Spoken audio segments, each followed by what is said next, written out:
third week of our psychoeducation group for couples. I'm glad that you've joined us, whether you're joining us live or you're tuning in to the recording later. Really appreciate you tuning in. My name's Tucker Presley. I'm a counseling intern here with Joanna Ministries. And I haven't done this yet, but I've needed to.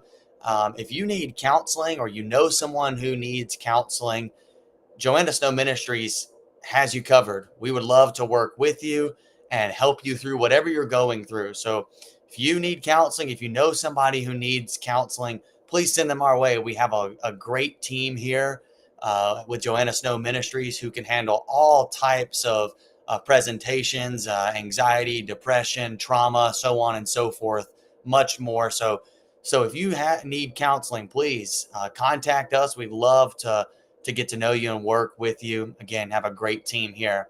But again, really appreciate you being here for our group.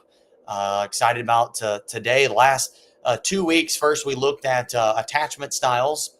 And then last week we looked at the importance of building a friendship in romantic relationships. And those two things are foundational. And we can keep coming back to those over and over again. So if you haven't watched those, I challenge you, go back and watch those in your free time. Maybe while you're driving to work or something like that, you can just turn that on. I hope that those can be helpful for you. But we talked again about attachment styles and friendship in a romantic relationship. And those are really important topics that I hope can be of help to you. Today, before I introduce the topic, I actually wanted to just go ahead and tell you that a lot of today's information comes from a man named Dr. Willard Harley, and his organization is called Marriage Builders, and that's the website there at the bottom there, marriagebuilders.com. Dr. Harley is probably most well known for his book, His Needs, Her Needs. It's a book that has impacted a lot of couples, been very helpful for many couples.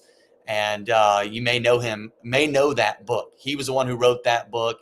But he has a company and a website called Marriage Builders, dedicated to helping people strengthen their marriages, build their marriages. And so a lot of what we're going to be talking about today comes from him.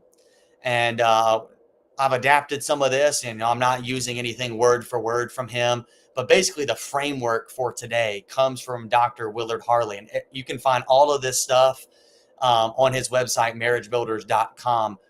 Right there is the link. You can just type that into your search engine and you'll find his website. And a lot of this information that we're talking about today comes straight from there. And hopefully it could be of help to you. So the topic today is a topic Dr. Harley came up with. It's called the Love Bank. The Love Bank. And if you've heard of Dr. Willard Harley or familiar with his information and writings, you probably heard of this. If you're not familiar with Dr. Harley, you probably haven't heard of this. This is a really important concept that can help couples work together and understand their relationship. So we'll start off by reading this quote from Dr. Harley. Here's what he says. Within each of us is a love bank that keeps track of the way each person treats us. Everyone we know has an account, and the things they do either deposit or withdraw love units from their accounts. It's your emotions' way of encouraging you to be with those who make you happy. When you associate someone with good feelings, deposits are made into that person's account in your love bank. And when the love bank reaches a certain level of deposits, the romantic love threshold, the feeling of love is triggered. As long as your love bank balance remains above that threshold, you will experience the feeling of love. But when it falls below that threshold, you will lose that feeling. You will like anyone with a balance above zero, but you will only be in love with someone whose balance is above the love threshold. Again, that's a statement from Dr. Willard Harley. Maybe that was a lot to take in. Maybe that was a lot of information, me just reading through that. So let's kind of go through this and explain what the love bank is. So I'd first draw your attention to what an actual bank, right? Here in Mobile, Regions Bank is very popular. PNC Bank is pretty popular. Wells Fargo, all these different banks are where not just you, but thousands of people probably use that bank to keep to keep their account at, to keep their money at, right? And so what people do at a bank is they go there, they deposit money, they withdraw money, they make transactions within their account. And so there's a ton of accounts within any given bank, right? Well, Dr. Harley basically says that within each of us, we have a love bank within our hearts, within our minds, within ourselves. We have this love bank. Okay, and maybe the next screen will kind of help us understand this a little bit more. Okay, the love bank is where we're keeping accounts of the interactions and the feelings that we have for others. Okay, so again, think about an actual bank. There's a ton of accounts of a lot of different people. Well, the love bank is a place inside of us where we keep an account of our interactions and our feelings with other people, right? So the positive interactions that we have with others, that leads to positive feelings with that person or with other people, and that would be a positive deposit within that love bank. Conversely, a negative interaction with someone would lead to negative feelings. And that's like withdrawing money from an account, withdrawing from that love bank. Again, think about an actual bank. You go in and you give them a check, you're depositing money or some cash, you deposit that money, and that's going to grow the amount of money you have within your account, right? But you can also go in there and you can take money out, right? You can take money from your account, and that's going to lead to some negatives in your account. You're not going to have as much money if you withdraw. And so these positive interactions, they lead to positive things within the love bank, a deposit, but the negative interactions with others, that leads to a negative uh, a withdrawal within that account. So what Dr. Harley ends up saying is that when the love bank reaches a high level of deposits, it eventually gets to this threshold, this romantic threshold, and that's where love and romance is triggered, and you fall in love with somebody, right? So just imagine, like when you start talking with someone that you really like, they're making a lot of deposits into that account, right? You're having these positive feelings inside, and that love bank is growing, or their account in that love bank is growing. And so eventually it gets to the point where the deposits are so high and so good that you fall in love with this person, and romance is triggered. Okay, but there's also something here on the other side. When someone's love bank account zeroes out or hits the negative, cold feelings can develop. Okay, so like you may have somebody that you really, really don't get along with, and you constantly are having negative interactions with, and there's negative feelings, and that means withdrawals are continuing to happen. And so instead of having these loving feelings, these good feelings, you're having the opposite: cold feelings, ugly feelings, and things are not so positive with that person. So it can happen in both ways. It just kind of depends on the interactions you have with these people, the feelings that you have with people. So basically, again, the love bank is where you keep a record of all of the interactions and the feelings that you have with people. And it's like every person has an account within that bank, right? Within your love bank. And people are constantly making deposits and withdrawals depending on the interactions you have with people, if they're positive or negative. So that's kind of the love bank. I hope this is making sense, and maybe it'll make sense as we continue to talk about it. I will say this is not something that you really like, that people recognize, like, oh, I've got a love bank within me, and these interactions are happening, and people are taking or putting in. It's just something that Willard Harley came up with for us to kind of understand the interactions we have with people. And so with a couple, this is something that you two have reached the romantic threshold. You've had so many positive interactions that you got to the point where you fell in love, and you had some positive, a very high balance within that account with somebody, right? Well, what can end up happening in a relationship, you're going to have interactions with them constantly, And if there's positive interactions, well, that love bank is going to grow, and it's gonna keep getting higher and higher. But if you have those negative interactions, which inevitably happen, withdrawals happen. And what we don't want to happen, what we want to avoid, is so many negative interactions, so many negative things where the account hits zero and you're running on empty, or it hits the negative and you grow cold with each other, or you begin to hate one another. That's what we want to stay away from. And so we want to be careful today, basically talking about what are we putting into our partner's account? All right. What are we doing? Are we putting deposits in there, or are we withdrawing? Right? Is our partner running on empty, or are they in the negative with us, or is it going in the right direction? That's kind of the idea we want to run with today. So that's the concept of the love bank. Hope that made sense. Hope I didn't confuse you. If you go to Willard Hardley's website, there it's in the corner where the source is. He explains it a lot better, but hopefully that makes sense. So Willard Hartley gives a lot of good tips and principles to help us understand love banks better and to make those positive deposits within our partner's account.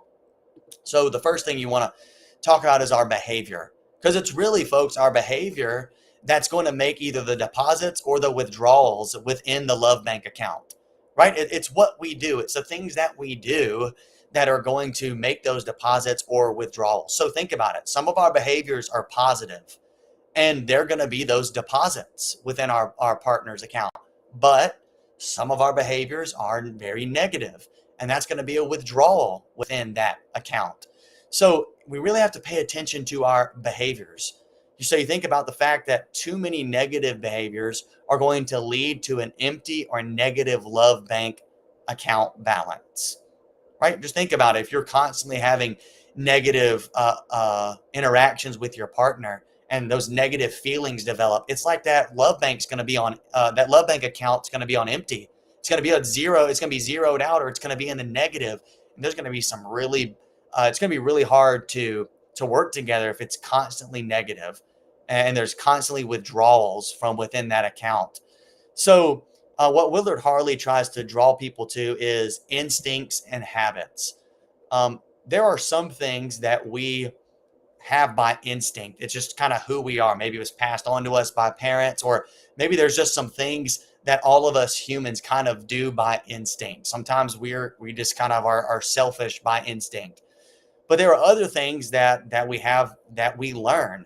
Those are habits. Those are learned behaviors. Those are patterns that we have formed. We weren't born with them. They weren't passed on to us. There are things that we have established over time. And these types of things, folks, instincts and habits are very hard to stop, because once we kind of do these things, or we instincts are things that we just kind of have by nature, right? And that's really hard to stop. Habits are things that we've developed, patterns that we've developed. They're also really hard to stop. And so just imagine if your behaviors are constantly negative. So think about the habits that you've created, and maybe some instincts, things that you may do without even thinking about it. Maybe I think Willard Harley gives the example of like a temper tantrum. Maybe you're more inclined to throw a tantrum, or to have an angry outburst is really the better word for this than a temper tantrum. But maybe that's kind of what it's just your instinct. You just kind of you go into angry outburst, or maybe that's a habit you develop to have angry outburst. Well, that's going to be a negative interaction with your partner. Most likely that's going to be a withdrawal. And so we have to pay attention to our instincts and the habits that we are developing.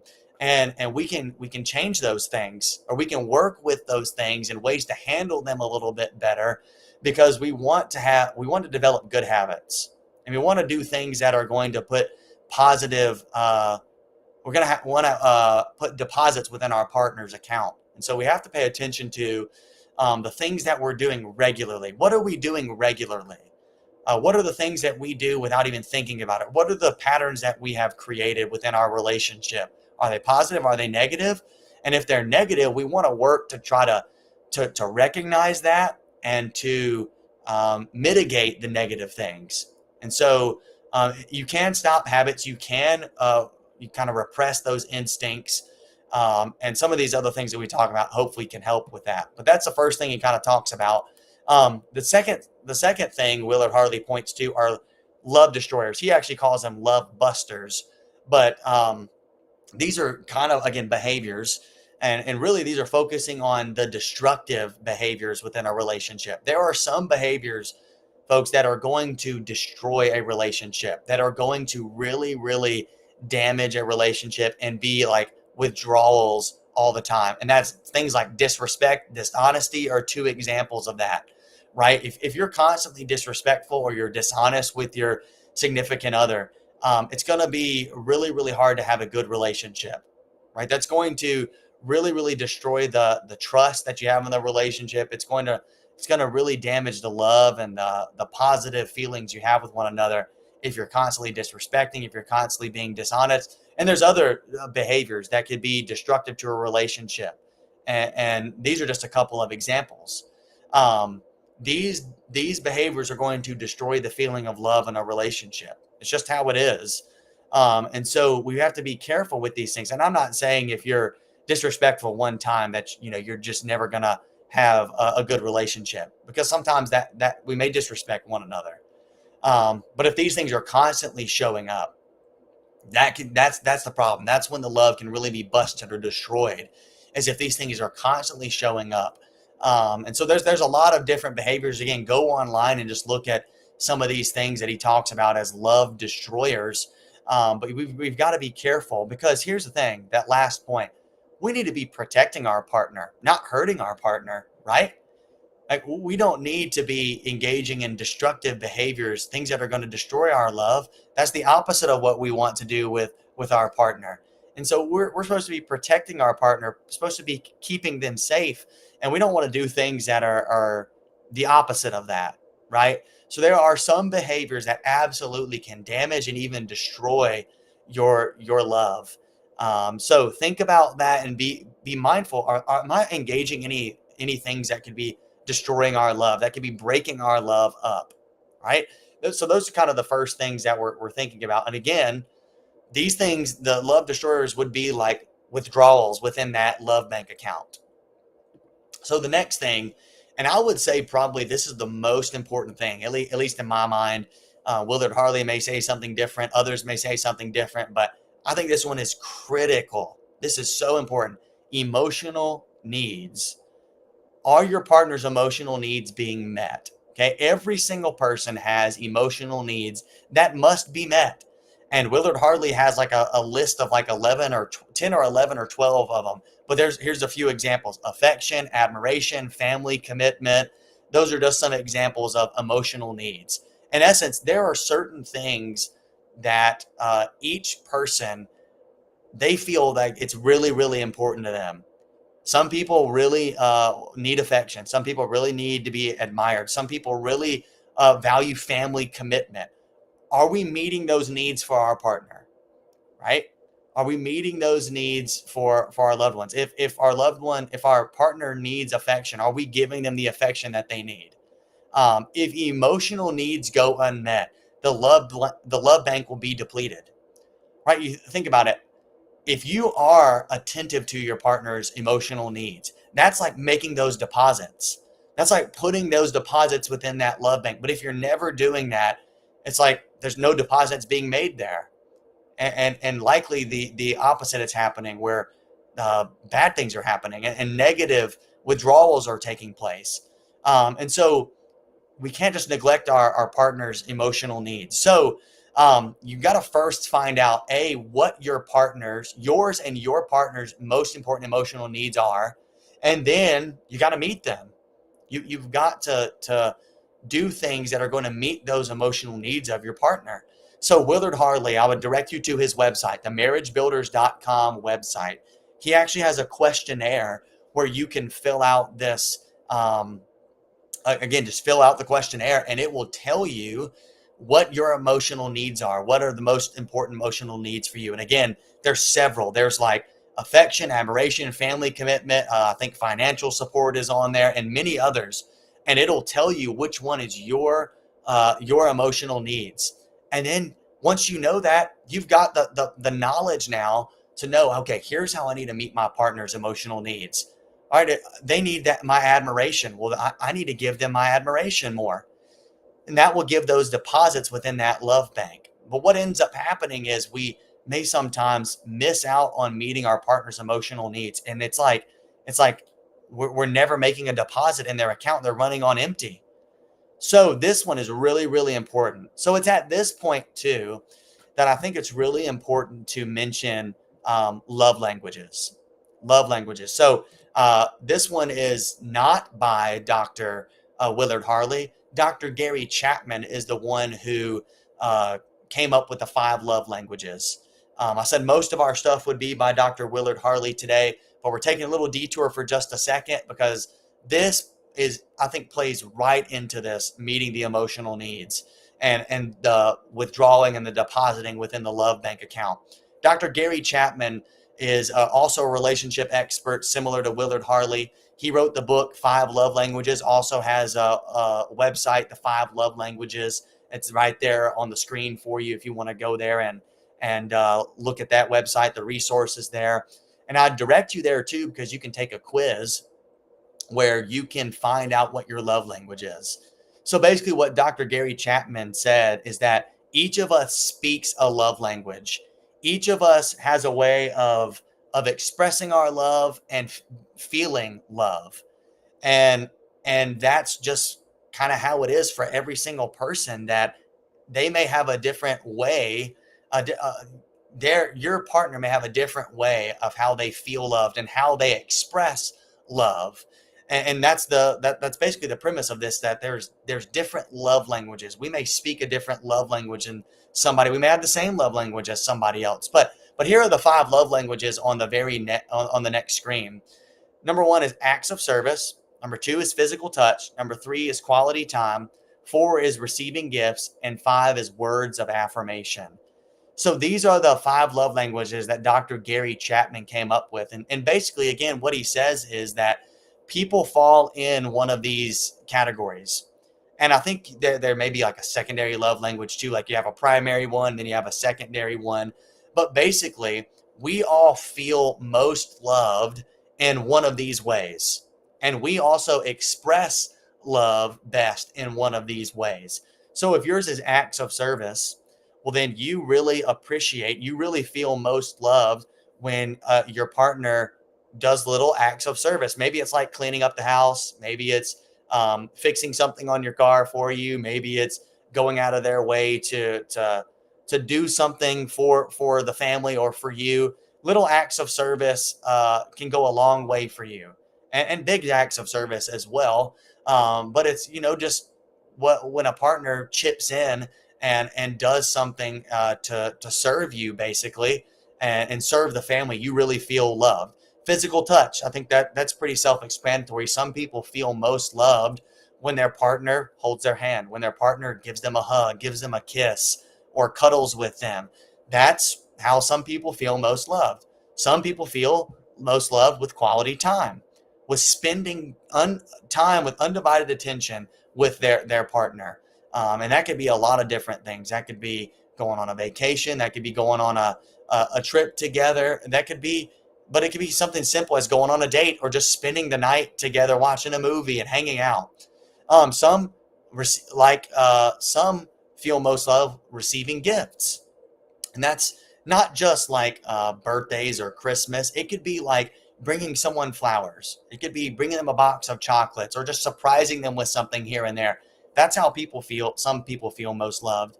And then some feel most loved with words of affirmation. And this is things like when you tell somebody who feels most loved with words of affirmation feels most loved when someone tells them that, for example, they're doing great, or that they're proud of them, or that they love the way that they look in a particular dress or something like that. They want to be affirmed. And so they need those words of affirmation. Those are the five love languages. Again, each of us fits within one of these. We feel most loved in one of these categories. And again, you may have a secondary one, but there's a primary one where you feel most loved when your partner does one of these things. Okay. So again, you can go online and you can fill this little questionnaire out. It's right online. And if you just go to fivelovelanguages.com, you'll find it very easily. And you can fill out the quiz and you can find out what your love language is. Here's where this connects with the love banks. Once you figure out your partner's love language, that is a prime opportunity for you to tailor your approach to their love language. So, for example, mine is quality time. My wife's is receiving gifts. Um, so, if I want to love my wife, it's not just by giving her gifts. I can love her in many other ways, but she feels most loved. She feels most special when I give her something. And sometimes it may be just giving her my time, giving her my attention. But a lot of times it's giving her a little gift. And again, not just around Christmas or around anniversaries or anything like that. The other day, my wife gave me a prime opportunity, and I'm ashamed to say I didn't meet the opportunity. I just flat out forgot. She texted me and said, I really would love some chocolate and candy, some chocolate and sour candy. And I was like, you know what? I'm going to go pick that up and I'm going to take it to her because I know that would mean a lot to her. It would have really been a deposit within that love bank if I would have went and got that chocolate and that sour candy and given it to her. By the way, my wife's pregnant right now, so she's having the different cravings. So that was just a craving that she was having. But if I would have gotten that and taken it to her, that would have been a deposit within that love bank. She would have felt really appreciated by and appreciative of me getting that for her. Something so simple would have been a deposit within that love bank. And how she can show me love is by just spending quality time with me. I just like to be with her. I like to just spend quality time with her, talk with her, go out on a date with her and experience things with her. And so she can love me most by doing that, by giving me that quality time. Now, here's the thing. By saying that quality time is important and receiving gifts is important for me and my wife, that does not mean that the other things are not important. It does not mean that physical touch is not important or acts of service are not important. All of these things are very important. What we're saying with these love languages is that there is one that is most salient or most important for your partner. And that's the language that they speak, and that's how they're going to feel most appreciated and most loved. But all of these things are important. If you're never doing acts of service for your partner, never touching your partner, never giving them quality time or gifts or words of affirmation, that's a problem, right?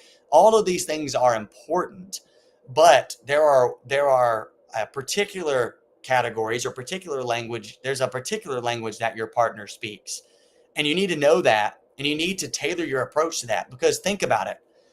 If for instance, my wife, again, hers is receiving gifts. If I never give her a gift, but I'm doing the other things, she'll feel loved, but I won't be speaking her love language, her primary love language, which is receiving gifts.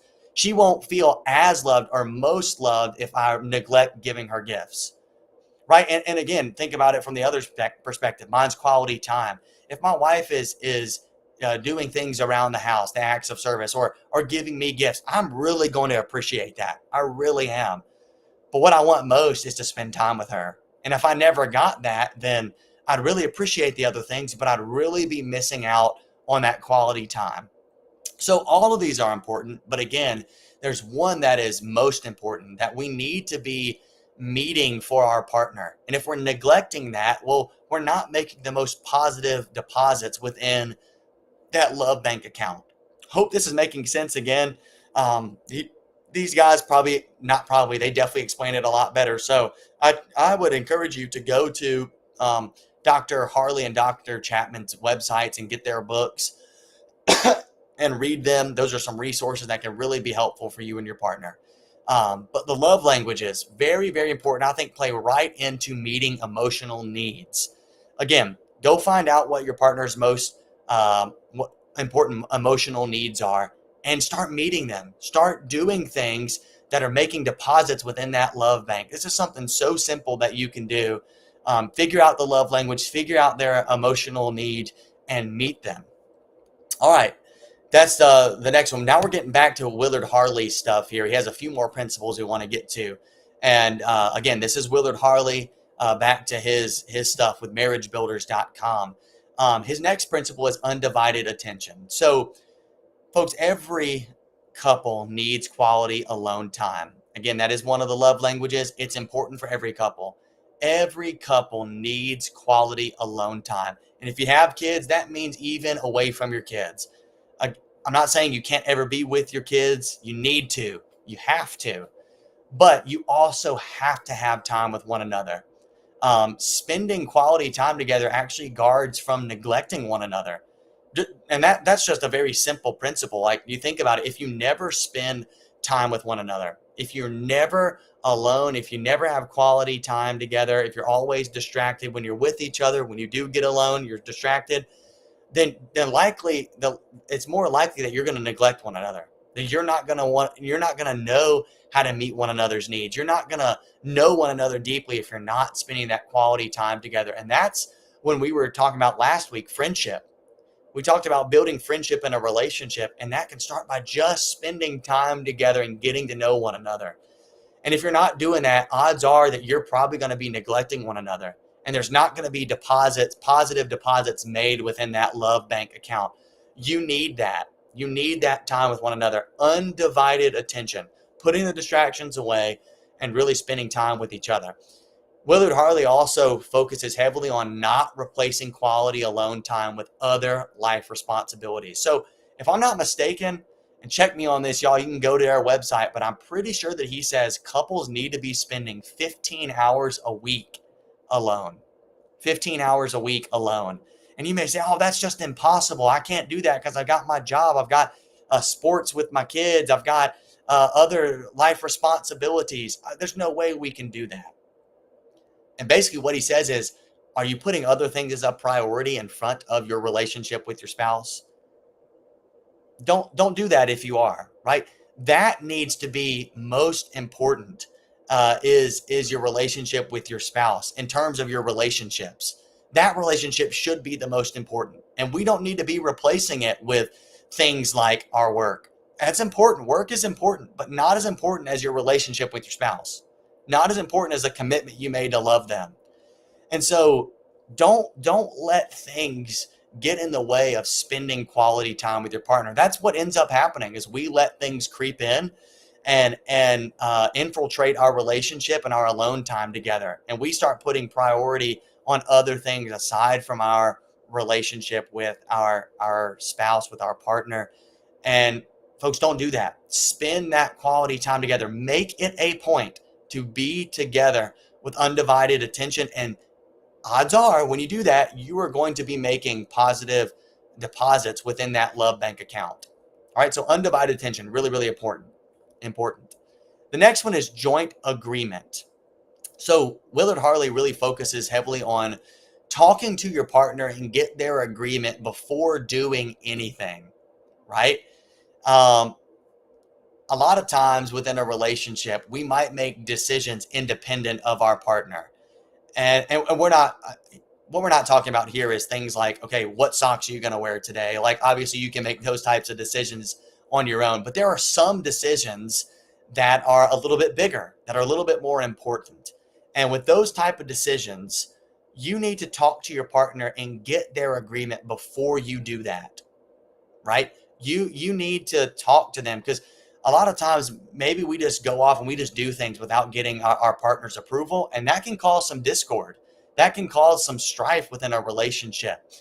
So talk to your partner, be transparent with them about what it is you're seeking, or whatever it is you're talking about. Be open and honest with them. We'll talk more about that in just a second too. But an important thing to consider is, remember to compromise and negotiate fairly. So there's going to be some things that you might want to do, that your spouse might want to do, your partner might want to do, that you may disagree on. Well, that's where a compromise and negotiating fairly is really going to come into play. There are going to be times where you're not going to see eye to eye on things, but there can be found common ground. You can get to a point where you agree somewhat, that you find some compromise, you negotiate about it, you talk about it, fairly, and then you come to a resolution of how you're going to handle something. Okay. So here's why this is important, is because when you say I do, or when you are in a very a committed relationship, you're no longer, alone, right? Especially in a marriage, like you've become one with somebody. They're your partner for life. They're your companion. And you don't want to be doing things on your own or without your partner's knowledge or consent, right? So there needs to be joint agreement on things that you do. You need to be transparent about these things because they're your partner. You don't need to be doing things without their approval, without agreement from them. So it's this is a really, really important point. Always ask for your partner's opinion before making a big decision, before doing something big. Now, there is one caveat to this. If health or safety is at risk, do not follow this rule. If health or safety is at risk, do not follow this rule. Here's what I mean. So let's say you're in an abusive relationship. This is just one example. There could be many more, but this is the example Willard Harley gives, and I think it's appropriate. Let's say you're in an abusive relationship and you're thinking about reporting this to the authorities, which it should be reported to the authorities. This is not something where you have to contact your partner and say, hey, I need to get your approval to report your abuse to the authorities, right? No, your health and safety is at risk. You need to make that decision. You need to do that. You need to report abuse to the authorities and not let that continue to happen. So stuff like that, if your health or safety is at risk, you don't have to always seek for agreement on that, okay? And that's just, again, one example. There could be other examples. But that's joint agreement. Next, he gives you guidelines. Willard Harley talks about guidelines for negotiating. Remember, we just talked about negotiating fairly. If there's some disagreements, we need to be able to negotiate fairly, talk about things where we can find common ground. So, number one, set ground rules. Okay, set ground rules. So you and your partner need to sit down and just decide, hey, here's our rules for negotiating. When we meet a disagreement, here's what we're going to do. A, we're going to be kind. B, we're going to be safe. We're not going to hurt each other mentally, emotionally, or physically, especially, right? And there could be many other rules. You and your partner need to come up with those rules yourselves, but I think Willard Harley also has some of those on his website. But set ground rules, like this is what we're going to do in order to not hurt one another. Because again, we don't want to make those withdrawals from the love bank account. We don't want to hurt one another and cause negative emotions to come up, negative feelings. Okay. Number two, allow space for both perspectives. I cannot stress how important this is. What ends up happening many times when there's a disagreement, when there's conflict, is that we tend to think that we're right and that our perspective is right. And we're going to stand our ground on our perspective and say, well, our partner's just dumb, or our partner's perspective is just ridiculous or not right. Listen, what we have to do is listen and make space for both perspectives. Both perspectives are important. We cannot just say that, okay, I'm right, you're wrong, right? We have to listen to how our partner feels, how they think about a situation, right? If that's how they feel, that's how they feel, right? So this is really, really important, allowing space for both perspectives. Take turns talking. Don't dominate the conversation, and allow them to talk and accept their influence, accept their perspective. Like, you know what? I've never thought about it from that way. And here's what happens. Many times we get a little heated and we get flooded with emotion, and it's hard to escape that attacking mode or I'm right and you're wrong mode. What you need to do in those moments is take a break. All right, take a break and come back to it later. Take a break, breathe, go off for a minute, take a break, and then come back and talk about it later when that flooding has kind of gone down, when those emotions have kind of subsided.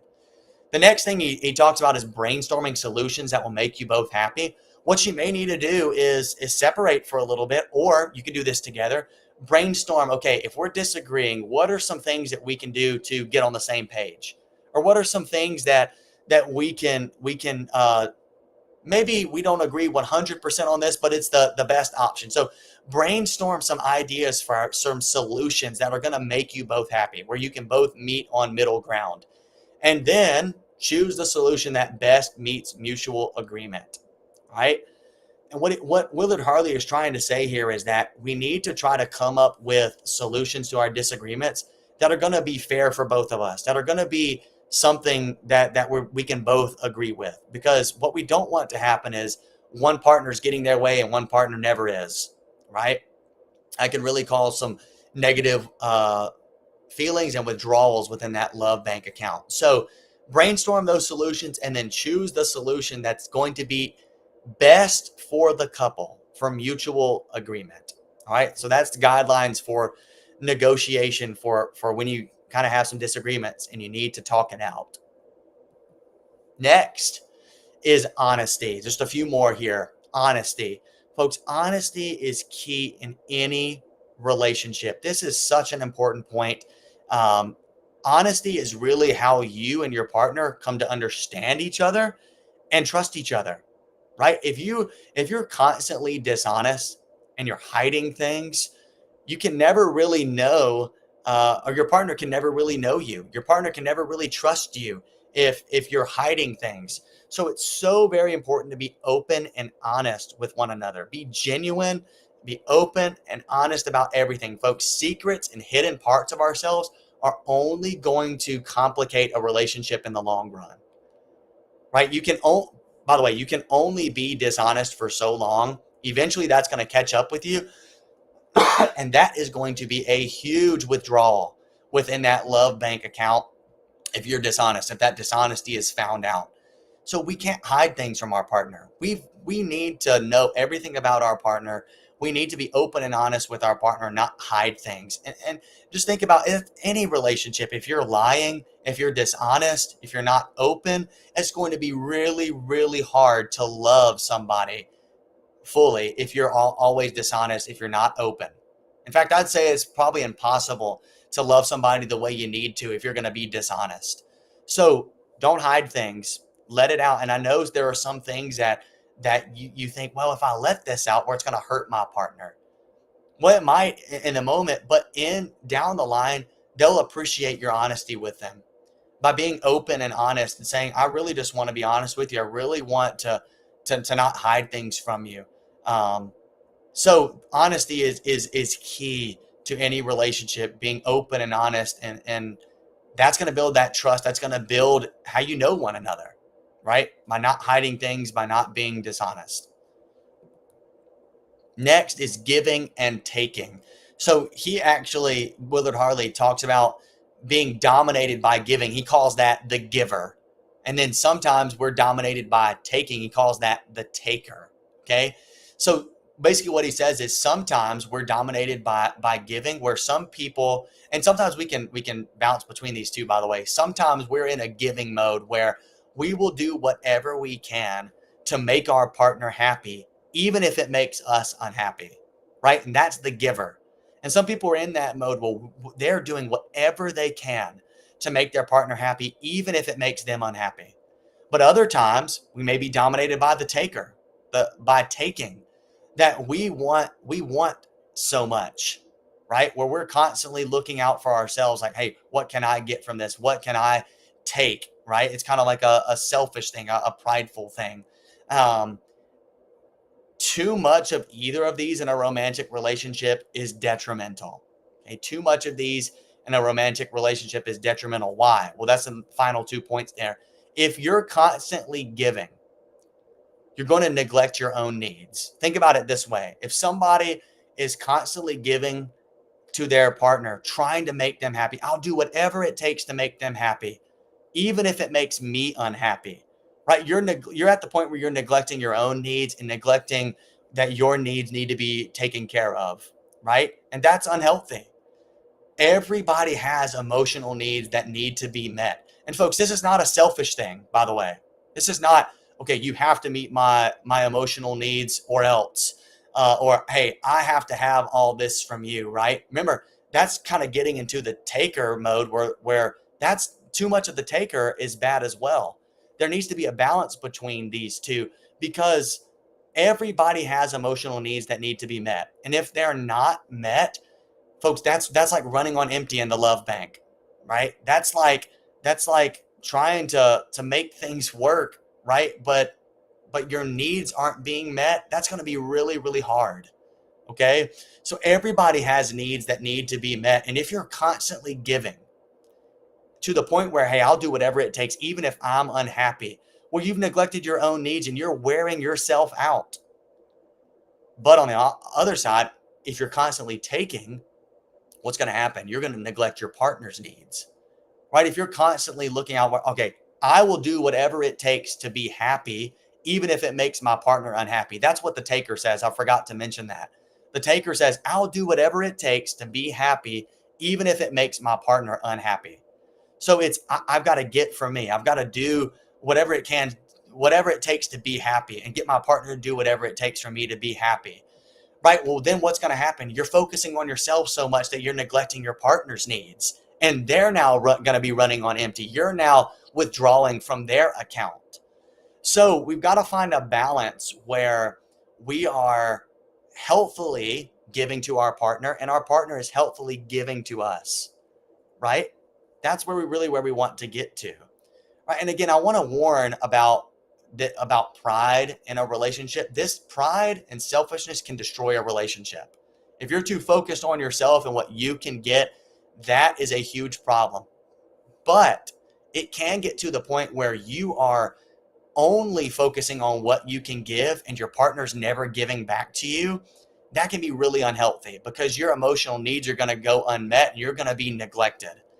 So there needs to be a healthy give and take in a relationship where you and your partner are both giving and taking from one another, right? You're giving to one another and you're making those deposits into the account. And so I would say focus on the giving. Like you and your partner need to focus on giving to one another, because if you two are giving to each other, well, you really won't have to take anything because you're going to be focused so much on giving to one another. The problem is when one in the relationship is giving and the other's not giving anything back. That can be a really big issue. And that's when the one who's not giving back, they're not depositing any positive units into that love bank account. And so that person's eventually going to run on empty or eventually going to run into the negative, and cold feelings are going to develop. So there needs to be a balance here. And we need to be giving to each other within our relationship, not just one dominating that giving and not getting anything from their other. I think this is the last one. Oh, that was the last one here. I do think Willard Harley actually has some other principles as well, but you can go look at those on his website. But let me just sum this up by saying this. Here's a summary of today. We keep an account of our interactions and feelings with every person in our love bank. Inside, we have positive feelings for people. We have negative feelings for people. And it's like a bank inside, if you will, where we keep track of these interactions. But here's the thing. Couples are constantly interacting and therefore are constantly making deposits and withdrawals from the love bank, right? And you can take many steps to ensure that you are making more deposits than withdrawals. And we've talked about those things here today, that it's really, really important to be making more deposits than withdrawals. Here's the thing. Inevitably, you are going to make some withdrawals. You are going to do some negative things that are going to cause negative feelings, but you can deposit more, make positive deposits than withdrawals. You can make it where, okay, every now and then we may make withdrawals, but we can't let the withdrawals dominate the relationship. We can't get to the point where we have so many negative interactions and negative feelings that we're running on empty or running into the negative. We can do things, we can change our behaviors, we can change the way that we act, the things that we do to make those positive deposits within our partner's account. It's possible. And we've talked about a lot of those things here today. And so I hope check out Dr. Harley's resources on marriagebuilders.com. You can also check out Gary Chapman's resources on the 5 love languages. And there's so much other stuff out there. But let's make sure that we are making deposits within our partner's account instead of withdrawals. Well, I really appreciate you tuning in here today. Hope that you learned something, and I hope you'll go back and watch those other episodes or the other sections of this group, the first 2 weeks on attachment styles and on building friendship in a romantic relationship. Thank you for tuning in today. Hope you have a great weekend.